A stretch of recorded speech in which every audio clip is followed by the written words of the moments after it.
Dear students, today we are going to start with a new chapter in your English textbook, an entrepreneur with a heart. Entrepreneur मतलब होता है उद्योगपति। तो ये chapter को start करते हैं। इस चैप्टर में एक एंटरप्रेन्योर हैं, एक उद्योगपति हैं जिनके लाइफ के बारे में बताया गया है। उनका नाम है किरण माजुमदार शाह।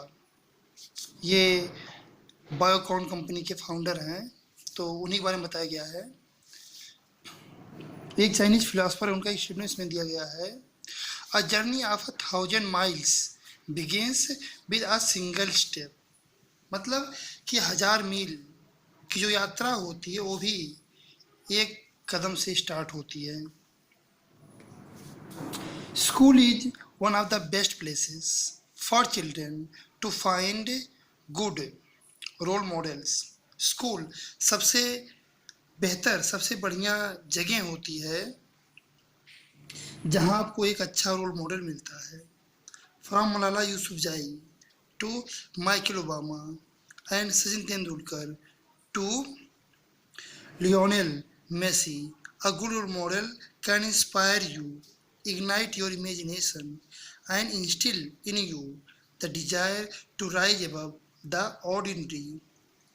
बता रहा है कि मलाला यूसुफजाई से लेकर के माइकल ओबामा तक, सचिन तेंदुलकर से लेकर के लियोनेल मेसी तक, ये सब जो एक अच्छे रोल मॉडल हैं, ये आपको इंस्पायर कर सकते हैं और आपके इमेजिनेशन को इग्नाइट कर सकते हैं, उसको बढ़ा सकते हैं और आपके अंदर एक ऐसी चाह को भर सकते हैं जो आपको सामान्यता से ऊपर उठा देती है। The key is to take the best traits of each of your role models and imbibe them in your lives। अब इसकी चाबी क्या? इसकी चाबी ये है कि जो आपके रोल मॉडल्स हैं, जो उनकी अच्छाइयाँ, जो उनकी अच्छी आदतें हैं, आप उसको अपनाओ और उसको अपने जीवन में धारण करो। My role model was my father who inspired me to strive for excellence and be second to none। अब यहाँ राइटर बता रही हैं कि जो मेरे रोल मॉडल थे वो मेरे पिताजी थे, जिन्होंने मुझको इंस्पायर किया टू स्ट्राइव फॉर एक्सीलेंस, कि मैं एक्सीलेंस की तरफ प्रवृत्त हूँ, and be second to none, और किसी सेकेंड ना हूँ। मतलब ये है कि मैं किसी के पीछे ना रहूँ बल्कि सबसे आगे बनूँ।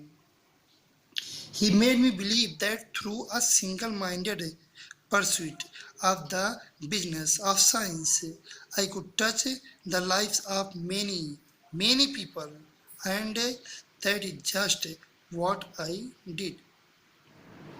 उन्होंने मुझको ये भरोसा दिलाया कि एक सिंगल माइंडेड परस्यूट, मतलब ये कि आपका एक लक्ष्य होना चाहिए, एक विचार से एक ही लक्ष्य में आप रहो। तो ऐसा बिजनेस जो साइंस का बिजनेस होगा, इसके थ्रू क्या होगा कि मैं बहुत से लोगों के जीवन से जुड़ सकती हूँ और बहुत से लोगों के, और यही है जो मैंने किया।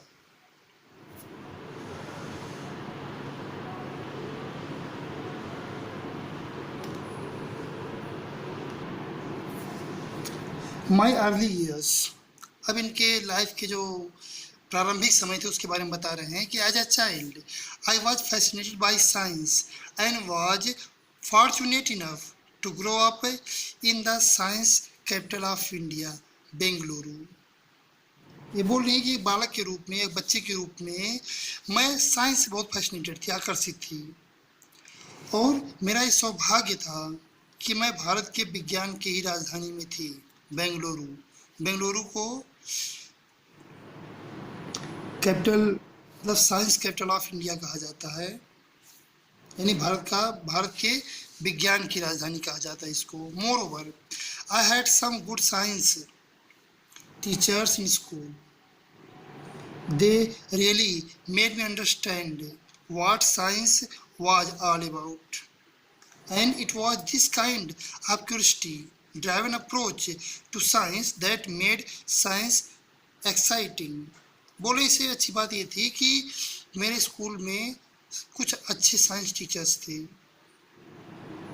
और वास्तव में उन्होंने मुझको बहुत बेहतर तरीके से समझाया कि वास्तव में साइंस है क्या, मतलब साइंस के बारे में पूरा समझाया। और एक ऐसी तरह की जिज्ञासा पूर्ण या जिज्ञासा से प्रेरित अप्रोच था साइंस के प्रति, जिसने साइंस को बड़ा इंटरेस्टिंग या बड़ा एक्साइटिंग बना दिया।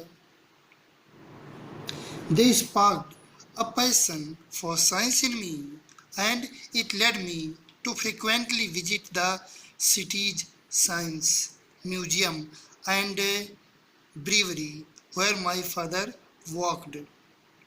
My father was the managing director and master brewer for India's largest brewery, United Breweries.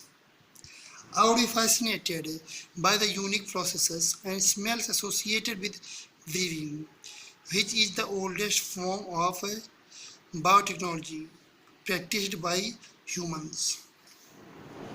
Currently sparked a passion for science in me. उन्होंने मेरे अंदर विज्ञान के प्रति एक आकांक्षा को प्रज्वलित कर दिया, मतलब मेरे अंदर एक लालसा जगा दिया उन्होंने साइंस के प्रति। And it led me to frequent visit to the city's science museum, मतलब शहर के जो साइंस म्यूजियम थे ये मुझे वहाँ बार बार जाने के लिए प्रेरित करते रहते थे। और ब्रीवरीज में जाते थे जहाँ पे इनके पिता काम करते हैं। एक्चुअली ब्रीवरी एक ऐसा प्लेस होता है जहाँ शराब वराब बनते हैं। My father was the managing director and master brewer of India largest brewery United Breweries, मतलब जो भारत की सबसे बड़ी ब्रीवरी कंपनी थी यूनाइटेड ब्रीवरीज, वहाँ इस राइटर के पिता जो थे वो मैनेजिंग डायरेक्टर थे और मास्टर ब्रीवर थे।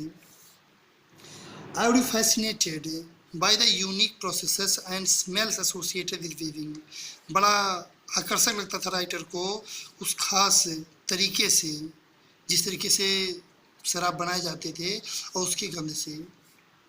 Which is the oldest form of biotechnology practised by humans, इंसान द्वारा यूज किया जाने वाला जो सबसे पुराना बायोटेक्नोलॉजी था उनमें से एक था ये।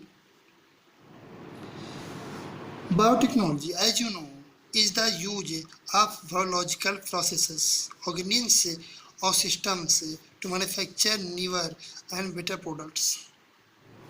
अब जैसा कि आप जानते हैं बायोटेक्नोलॉजी क्या है, ये बायोलॉजिकल प्रोसेस का यूज है जिसमें या जो ऑर्गेनिज्म होते हैं उनका यूज है और एक ऐसे तरीके का यूज है जो मैन्युफैक्चर करता है नए और बेहतर उत्पादों को। मतलब ये कि जो बायोलॉजिकल प्रोसेस होता है या जो बायोलॉजिकल ऑर्गेनिज्म होते हैं, जो तौर तरीके होते हैं, उनको यूज मिला करके कुछ बेहतर और नए प्रोडक्ट्स को बनाना। It is being use to get organism to produce new drugs and to engineer cells to regenerate damaged human tissues. It is being use किया जा रहा है टू गेट ऑर्गेनिज्म, ऐसे ऑर्गेनिज्म को प्राप्त करना, टू प्रोड्यूस न्यू ड्रग्स जो नई दवाइयों को बना सकें, और टू इंजीनियर सेल्स और ऐसे सेल्स को बनाए वो जो रीजनरेट कर दें डैमेज ह्यूमन टिश्यूज़ को, मतलब ऐसे ह्यूमन टिश्यूज़ जो डैमेज हो चुके हैं, जो मतलब नष्ट हो चुके हैं, ये उनको फिर से बना दें। It is also being applied in producing new chemicals, ये नए केमिकल्स को बनाने में भी अप्लाई किया जा रहा है biotechnology. And developing environment friendly fuels for motor vehicles, और मोटर व्हीकल्स के लिए इन्वायरमेंट फ्रेंडली फ्यूल्स को भी डेवलप करना, मतलब ऐसे ईंधन को तैयार करना जिससे पर्यावरण का नुकसान ना हो। In agriculture biotechnology is being leveraged to develop pest resistant and drought resistant crops। बोला एग्रीकल्चर में भी बायोटेक्नोलॉजी का बड़ा यूज हो रहा है। इसका यूज हो रहा है कुछ ऐसे इस क्रॉप्स को डेवलप करना जो पेस्ट रेसिस्टेंट हो, मतलब ये जिन पे कीड़े मकोड़ों का असर ना पड़े, और ड्रॉट रेजिस्टेंस हो, मतलब ये जो जिन पे सूखे का भी असर ना पड़े। क्योंकि आप जानते हैं कि फसल में कीड़े लग जाने से फसल नुकसान हो जाता है, और ऐसा अगर फसल आ जाएगा तो उससे क्या होगा कि उन पे कीड़ों का असर नहीं पड़ेगा।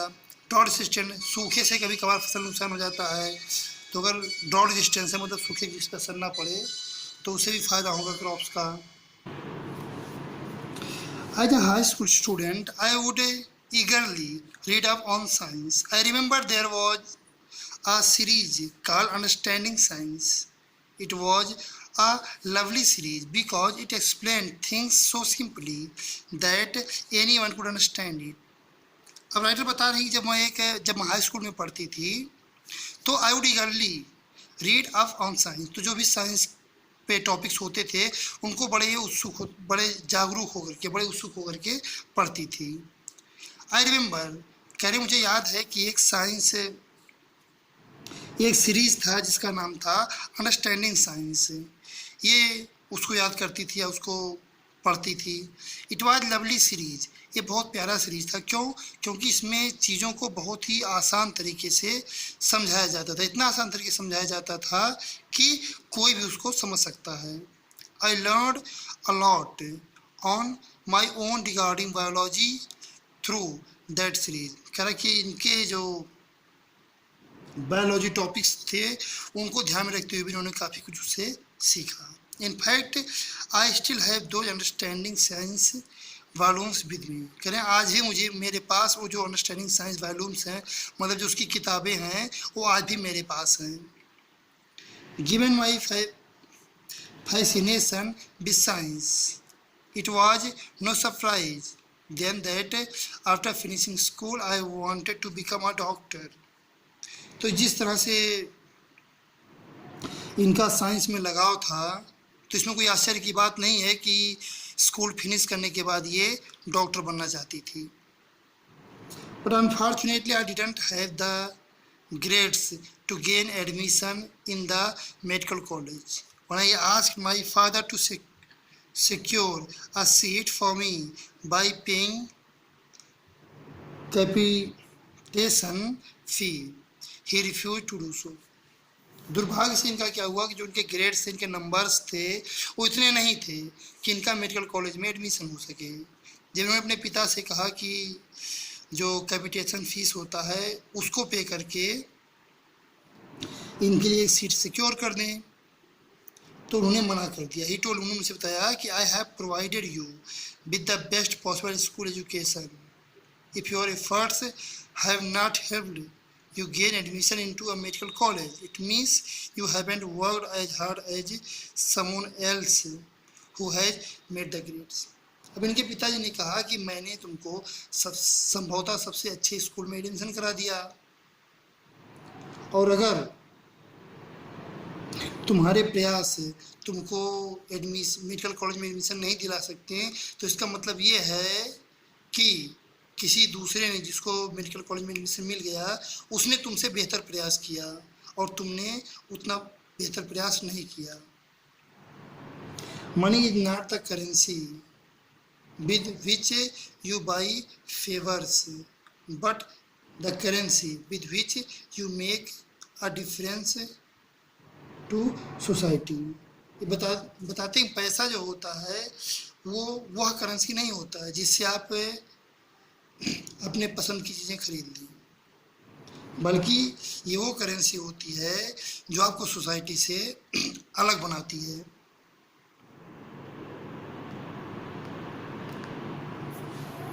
His words of integrity taught me an important lesson in meritocracy and in not having a sense of entitlement.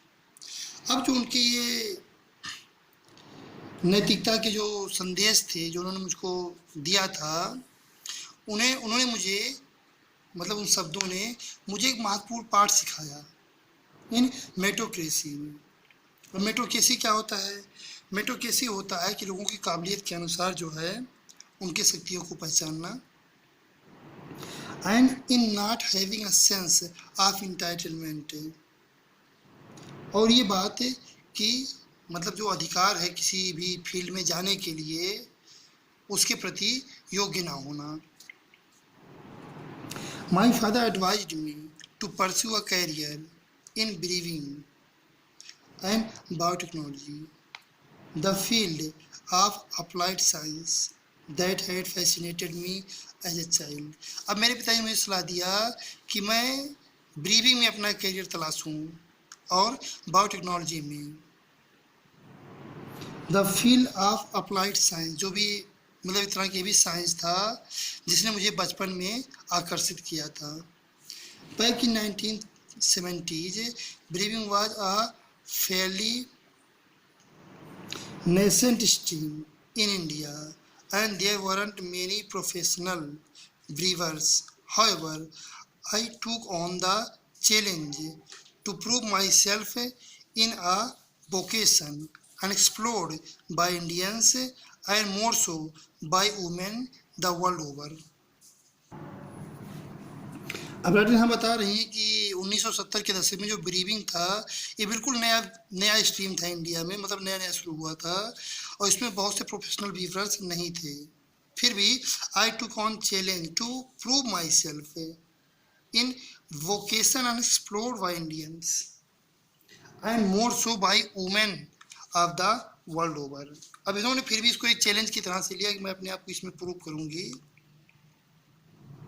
और जो भी अनएक्सप्लोर्ड चीज़ें होंगी उस पर वर्क करूंगी और पूरे संसार की औरतों के लिए जो है एक एग्जाम्पल जो है प्रेजेंट कर दूंगी या उनके पक्ष में कुछ काम करूंगी. Making a difference. I graduated from the Ballarat college of advance education near Melbourne in Australia in 1975 as a master brewer in malting and brewing. अब अपने ग्रेजुएशन के बारे में बता रही हैं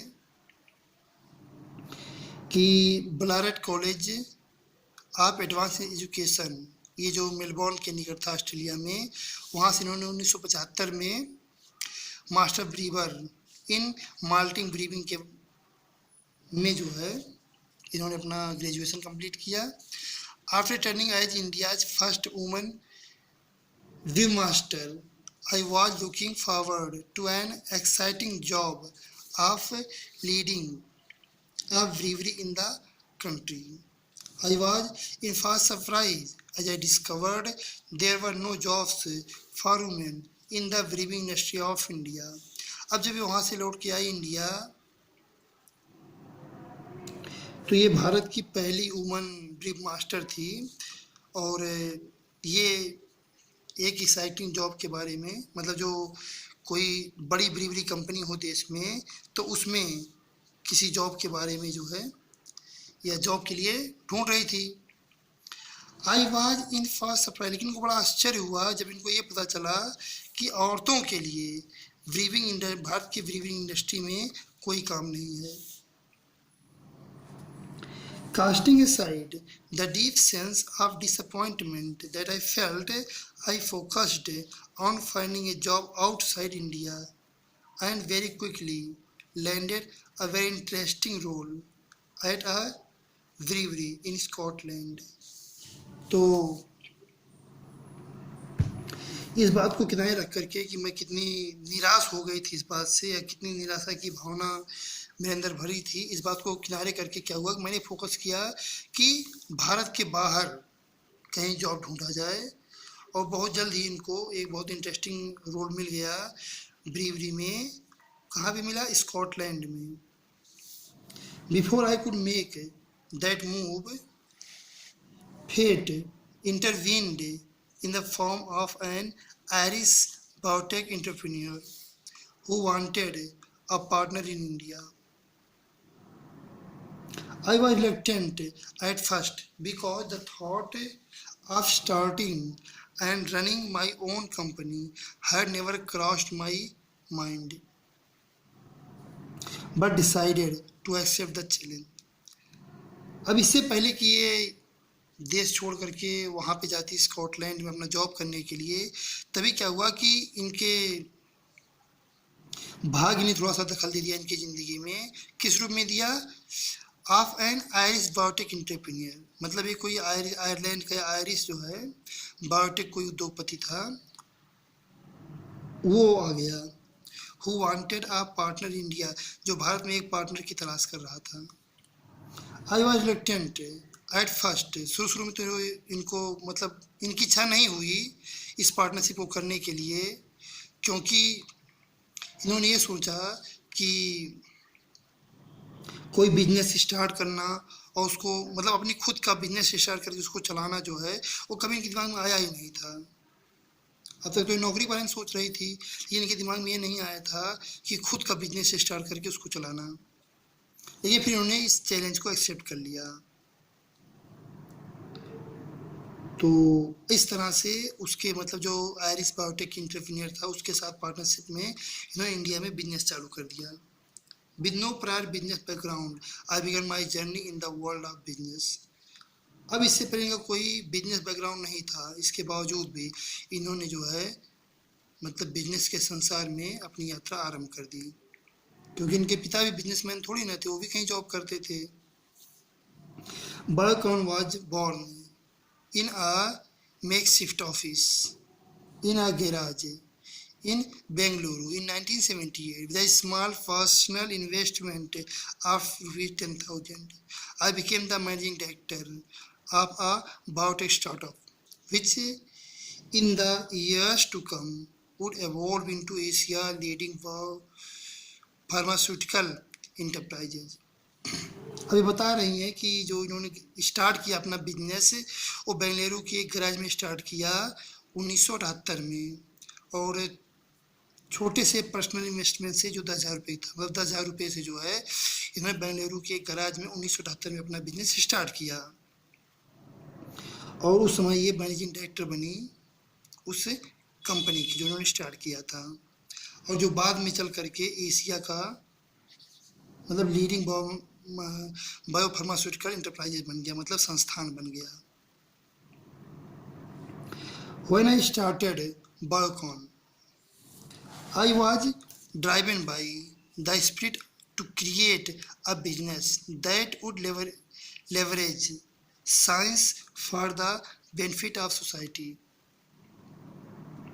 My strong grounding in the biological sciences, followed by a practical academic course in fermentation. The science based on breeding technology enabled me to pursue biotechnology with a deep understanding of the life science. I was also able to apply my scientific knowledge across domains. अब बोले जब मैंने Biocon start किया तो I was driven by the spirit to create a business, तो इनके अंदर ये प्रेरणा हुई कि एक ऐसा बिजनेस तैयार किया जाए या ऐसे बिजनेस को बनाया जाए जो वो leverage science for benefit of society, जो साइंस का उपयोग कर सके सोसाइटी के बेनिफिट के लिए। My strong grounding in the biological science, जो इनका बायोलॉजिकल साइंस में जो एक ग्राउंडिंग था, मतलब ये कि जो इनकी समझ थी, जानकारी थी बायोलॉजिकल साइंस में, followed by practical academic course in fermentation. अब क्या है कि इनका जो एकेडमिक कोर्स था फर्मेंटेशन में, अब वो भी काफ़ी हेल्पफुल रहा। The science based on brewing technology enabled me to pursue biotechnology. अब ब्रीविंग टेक्नोलॉजी पे आधारित जो साइंस था वो इनको समर्थ बनाया अपने बायोटेक्नोलॉजी को यूज करने में, जिससे इनको काफ़ी गहरी समझ मिली लाइफ साइंस के बारे में। I was also able to apply my scientific knowledge across domains. अब जो वहाँ के लोग थे, जो वहाँ के बासिंदा लोग थे, उन सब के भी आसपास में इनको जो इनका क्या कहते हैं साइंटिफिक नॉलेज था या जो वैज्ञानिक ज्ञान था उसको उपयोग करने में इन्हें सहायता मिली। तो इस तरह से चैप्टर का आधा पार्ट आपने पढ़ लिया है और बाकी आधा पार्ट हम नेक्स्ट वीडियो में पढ़ेंगे। तब तक आप इसको स्टडी कीजिए। Thank you.